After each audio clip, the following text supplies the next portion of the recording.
Tribuners dikabarkan kini Kamboja mengikuti jejak dari negara-negara barat.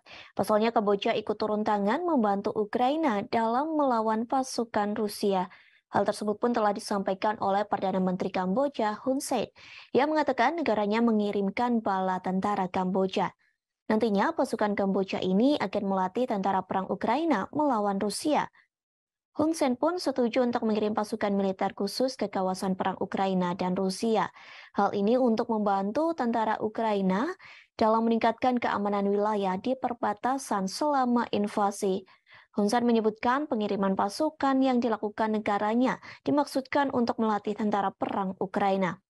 Latihan ini berupa membersihkan ranjau darat yang ditanam oleh Rusia di wilayah perbatasan. Diketahui langkah tersebut diambil Kamboja mengikuti Amerika Serikat yang lebih dahulu menugaskan pasukannya di wilayah Ukraina. Pasukan Amerika Serikat diterjunkan untuk membantu militer Kiev melacak pengiriman peralatan perang dari barat.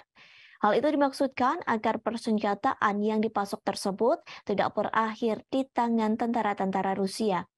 Sebagai informasi, Kamboja sendiri merupakan satu negara yang memiliki militer khusus yang mampu mendeteksi ranjau darat di berbagai medan. Bahkan Kamboja tercatat menjadi negara dengan ranjau darat paling banyak di dunia. Tercatat lebih dari 1.000 km persegi tanah masih terkontaminasi dengan ranjau ledak. Kekuatan ini terjadi seusai Kamboja terlibat dalam panasnya perang saudara yang terjadi beberapa dekade. Sejak saat itulah pemerintah setempat mulai gencar menyerukan pembersihan dan penghancuran rudal guna mengurangi jumlah korban.